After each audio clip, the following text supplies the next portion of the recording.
तर मुलांनो, काल मी तुम्हाला निबंध लिहून आणायला सांगितलं होतं, ते आणलं का सगळ्यांनी? नाही मॅम, तुम्ही काल आम्हाला बोललेलं की तुम्ही शाळेत याच्यासाठी यायचं की तुम्हाला मोठं गिफ्ट भेटणार आहे आणि तुम्ही आम्हाला त्यासाठी बोलवलेलं. आणि मॅम, तुम्ही म्हणले की सांता क्लॉज आम्हाला गिफ्ट देऊन जाणार आहे. त्यांच्या प्रश्नांचं तुम्ही उत्तर दिल्यावर छान छान. म्हणून मॅडम आम्हाला गिफ्ट पाहिजे, गिफ्ट गिफ्ट. मॅम, कुठे गेले सांता क्लॉजला बोलवा, आम्ही त्यांच्या प्रश्नांचं उत्तर द्यायला तयार आहे आणि आमचे गिफ्ट घ्यायला तयार आहे, लवकर बोलवा. बरं ठीक आहे, कालवा करू नका. आधी माझ्या प्रश्नांचं उत्तर द्या, मग त्यांच्या प्रश्नांचं उत्तर द्यावं लागेल तुम्हाला. माझ्या प्रश्नांचं जर उत्तर तुम्ही बरोबर दिलं ना, मग ते तर आहे ना, मी तुम्हाला सोपे प्रश्न विचारणार, ते खूप अवघड प्रश्न विचारणार आहेत. तुम्ही जर बरोबर उत्तर दिलं तरच तुम्हाला ते गिफ्ट देणार, नाहीतर गिफ्ट भेटणार नाहीये. चालेल? चालेल. ठीक आहे. तर चिंगी, इथं पुढे ये आणि मला एका प्रश्नाचं उत्तर दे. हा मॅडम. बरं ठीक आहे चिंगे. शांता म्हणणारे कोण होते ते मला सांग. हा, आठवलं. मॅडम, मला वाटतंय की ते शांता म्हणणारे शांता काकूचा भाऊ असणार आहेत, म्हणून त्यांचं नाव शांता ठेवलं. कोण शांता काकू? अहो मॅडम, बंटी ना, बंटीची मम्मीचं नाव शांता काकू आहे ना, त्याच्यामुळं. बस जागेवर. बरं चिंटू, तू सांग, शांता क्लॉज कोण होते? मॅडम, ते खूप मोठे नेते होते आणि ते नेते असल्यामुळे ते सगळ्या जगामध्ये त्यांचे नाव प्रसिद्ध आहे, म्हणून त्यांचं खूप लोक अभिमान करतात आणि ती सगळ्यांना गिफ्ट वाटतात. थँक्यू. अरे बस जागा बस. चिंटू, तू सांग बरं, तुला नक्कीच माहित असेल.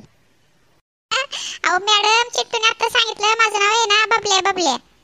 बरं ठीक आहे. सांग बबलू. हे बघा मॅडम, मला काय असलं काय जास्त काय माहित नाही. तुम्ही आम्हाला बोलवलं होतं शाळेत यायचं आणि प्रश्नाचं उत्तर द्यायचं, मोठं गिफ्ट देणार आहे असं सांगितलं होतं बघा. त्यामुळे मॅडम, हे कोण आहे ते कोण आहे मला तुम्ही असं विचारू नका. मी काय जास्त काय चौकशी करत नाही आणि जास्त कोणामध्ये घुसत नाही. माझी शाळा भलं आणि मी भलं. त्याच्यामुळे तुम्ही असले प्रश्न मला विचारायचे नाही मॅडम. धन्यवाद मॅडम. ठीक आहे, राहू द्या. तुम्हाला शांता क्लॉज कोण आहे हे माहित नाहीये आणि प्रश्नाचं उत्तर तुम्ही व्यवस्थित दिलं नाहीये आणि गिफ्ट मागताय तुम्ही. काय ना गिफ्ट वगैरे भेटणार तुम्हाला. ओ मॅडम, असं काय तुम्ही खोटं बोलताय? तुम्ही शिक्षक असून एवढं खोटं बोलताय तुम्ही? आम्ही काय शिकायचं तुमच्याकडून? असं खोटं बोलायला शिकायचं का? बरं खोटं नाही बोलत आहे मी. ठीक आहे, चला, तुम्हाला शांता क्लॉजला भेटायचंय ना, तर चला तर मग माझ्यासोबत तिथं. तर मुलांनो, बोला, तुम्हाला काय काय गिफ्ट हवंय? आधी शांता क्लॉज कुठे? शांता क्लॉजला असं नसते, लाल टोपी असते, खूप लांब पांढरी शिपत दाढी असते त्यांना. तुम्ही कुठे? तुम्ही कोण आहे? बरोबर आहे. मी एक जादूगार आहे, जादूगार. तुम्हाला भेटायचंय ना, शांता क्लॉजला भेटायचंय ना, तर ठीक आहे. तुम्ही ना तिथलं ना एक गिफ्ट आहे, त्या गिफ्ट मध्ये शांता क्लॉजला मी ठेवलेलं आहे लपून. तुमच्या मनाने कुठलं पण एक जण आहे ना, घ्या, उचलून आणा, इथं बॉक्स ठेवा माझ्यापाशी. मी जादूने त्यांना तुमच्या समोर उभा करतो. घेऊन या कोणीतरी. मी आणतो. ठीक आहे. अब्राकडाब्रा, शांता क्लॉज, शांता क्लॉज प्रगट हो. मुलं थांबल्यात गिफ्ट साठी, प्रगट हो.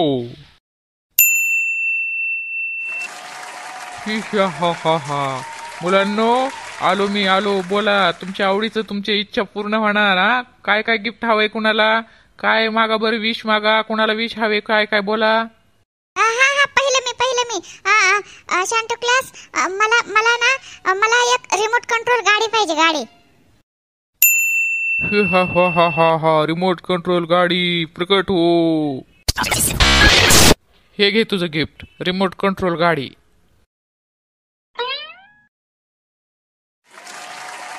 बोल बा, तू काय विषय आहे तुझी?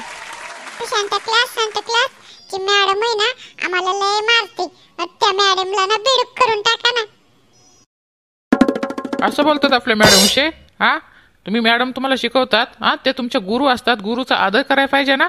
आणि तू तिला बेडूक कर म्हणतो मॅडमला तुझ्या. ठीक आहे, आता मी गायब होतो. आता तुम्हाला गिफ्ट वगैरे भेटणार नाही. जातो मी.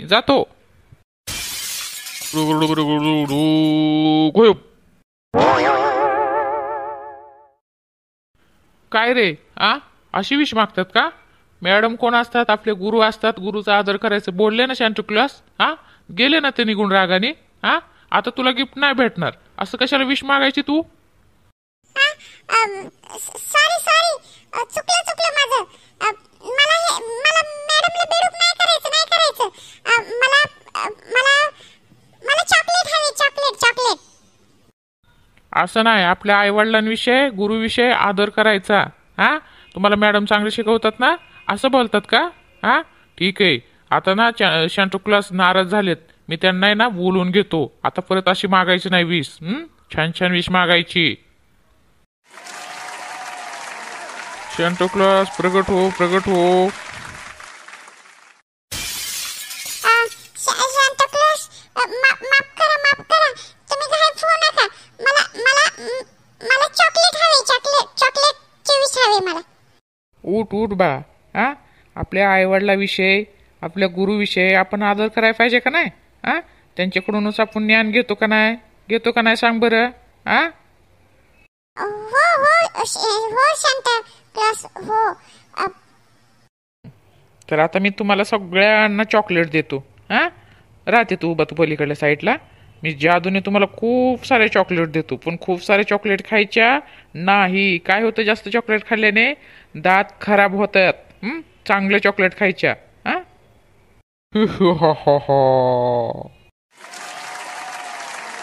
हे घे खूप सारे चॉकलेट. असं तर म्हणजे ती दुसऱ्या मुलीसोबत बोलत होता आणि तू ती बघितलं. म्हणजे बरं झालं ना ग संजना, बरं झालं की बाबा तुझ्या डोळ्याने तू बघितलं. आम्ही आता तुझे आई वडील किती सांगते, तुझी वहिनी सांगते, आदित्य दादा सांगतोय, तर तू ऐकायलाच तयार नाही. बरं झालं की देवाच्या कृपेने ना, देवाला माहित आहे की बाबा एकाच साध्या भोळ्या मुलीला हा मुलगा फसवते म्हणून. तुझ्या डोळ्यासमोर बघितलं ना कसं ते दुसऱ्या मुलीला कसं फसवते म्हणून. आणि त्यानेच कबुली दिली ना की मी तुझ्यावर प्रेम नाही करत, असं तसं.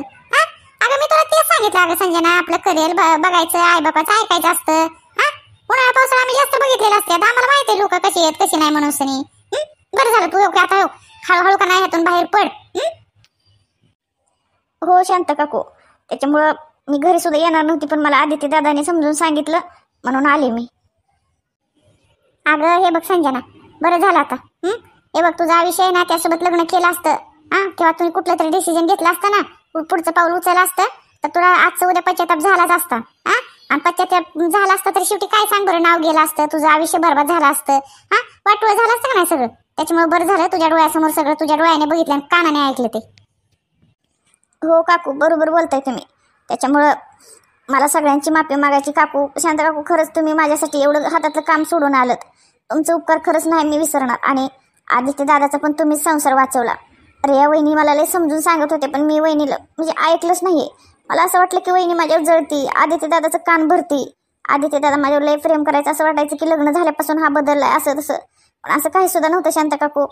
त्यामुळे मी तुम्हाला सांगितलं की थांबा, तुम्ही अर्धा तास मला सगळं सांगायचं जे काय झालं ते. हे बघ संजना, कसं असतं माहितीये का, तुम्ही तरुण पिढी काय करता माहितीये का, तुम्हाला असं वाटतं की बाबा तुम्ही कुणावर तरी प्रेम करायला लागलं म्हणजे तुम्हाला असं वाटतं की ते आपलं सगळं जगच आहे, सगळं तेच आहे.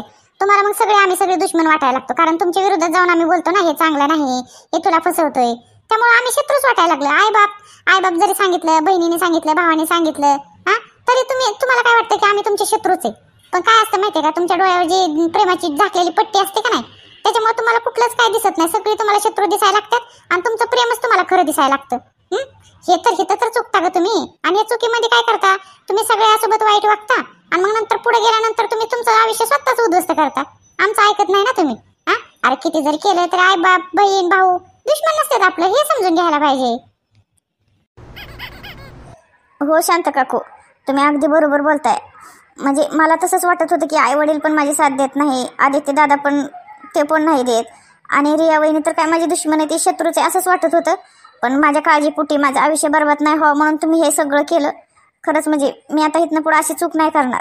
मी माझं आहे ना फक्त आणि फक्त अभ्यास, कॉलेज एवढंच करणार आणि आईवडिलांना, भावाला कधीच नाही दुखवणार. खरंच शांत काकू, तुम्ही माझं डोळं उघडलं बरं का.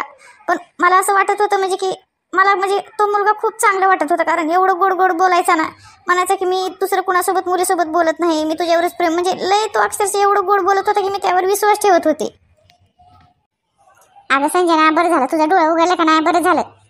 काय असतं माहितीये का, अशी मुलं फसवणारी असतात आणि गोड गोड बोलतातच. हा अगं गोड बोलतात म्हणजे त्याच्या पाठीमागे काहीतरी हेतू असतं, हे असतो. हा जाऊ दे, हळूहळू इसर. जाते आता. हो काय माहितीये का, काय कर, ह्यातून बाहेर पड आता हळूहळू. आणि ये आमच्या घरी. हा तुला रश्मीची माझ्या पुरीची ओळख करून देते. अगं माझी पुरगी पण तुझ्यासारखीच लय हाय, साधी भोळी आहे, लगेच फसली जाते. तिने सुद्धा लय सोसलंय, लग्न झाल्यापासून लय सोसलंय बघ तिने. हा पण आता तिचा संसार सुखाचा चाललाय, मुलगी झाली तिला. ये माझ्या रश्मीची गाठ घ्यायला, ही ओळख करून देते. हा तिच्या पुरीची ओळख करून देते. नाव ठेवायचा कार्यक्रम आहे आता 2-4 दिवसांनी. हा एवढ्या 8 दिवसात करणारच आहे नाव ठेवायचा कार्यक्रम, बारशाचा चांगला दणक्यात. हा या मग तुम्ही सगळेजण. हा आणि संजना आवर्जून तू ये मग. हो शांत काकू, नक्कीच येईल मी. चला तर माझ्या बहिणींनो आणि भावांनो, हे बघा. हा जसा आदित्याचा रियाचा संसार उद्ध्वस्त होणार होता का नाही, ते पण वाचवला मी. हा वाचवला म्हणजे तुमच्या कृपेने, तुमच्या आशीर्वादाने. आदित्यचा गैरसमज दूर झाला जावाय बापूचा. तसा संजनाचा पण आहे ना, समोरासमोर सगळं चालू बघा, त्याच्या डोळ्यासमोर सगळं पितळ उघड पडलं त्या विकीचं. हा मस्त माझ्या मैत्रिणीचंच पोरगा आहे. पण आता कसं आहे, वाईट मार्गाला लागलंय, त्याला सरळ मार्गाला आता कसं लावायचं कसं नाही, मी करते की रुपयाला फोन, तिला सांगते व्यवस्थित 2 गोष्टी समजून. हा बरं जाऊ दे हे सगळं. माझ्या बहिणींनो आणि माझ्या भावांनो, तुम्हाला सगळ्यांना ख्रिसमसच्या खूप खूप खूप साऱ्या आमच्या टीम कडून तुमच्या ना परिवाराला शुभेच्छा, खूप साऱ्या शुभेच्छा. चला तर माझ्या बहिणींनो आणि भावांनो, कसं वाटलं व्हिडिओ तेवढं सांगा. आवडला असं तर आपल्या चॅनलला सबस्क्राईब करा, बेल आयकॉनची घंटी त्याच्यावर क्लिक करा, शेअर करा, छान छान कमेंट करा, लाईक करा. हा भेटूया आता दुसऱ्या व्हिडिओमध्ये. तोपर्यंत सगळ्यांना धन्यवाद. आणि माझ्या बहिणींना आणि भावांनो, माफ करा व्हिडिओ छोटा झालाय. तुम्हाला व्हिडिओ मला माहिती आहे सगळ्यांना, तुम्ही अगदी मन लावून व्हिडिओ बघता. हा पण आज जरा थोडासा आहे ना छोटा व्हिडिओ झाला, छोटा म्हणजे लई छोटा व्हिडिओ झाला. हा उद्याच्याला मोठा व्हिडिओ बनवते. हा त्याबद्दल क्षमा असावी. बरं येईन बाय. चला येते मग संजना, ये बरं का, फोन करेल तुला मी. अगं बायसाचा कार्यक्रम आहे मस्तपैकी माझ्या नातीचा धुमधडाकात, एवढ्या 8 दिवसात करणारच आहे मी. या मग तुम्ही, निघू का मग आता मी. हो हो शांताबाई या या. हा या पोचल्यावर फोन ही करा मग. हा चला ना या बाहेरपर्यंत इथे सोडायला आम्ही. या होय होय हा चालेल या. रिया कुठे गेली, रियाला बोला की रियाची गाडी घेते. हा आणि सगळेजण या नाव ठेवायच्या कार्यक्रमाला बरं का. हाय की रिया, हाय बोलवते मी.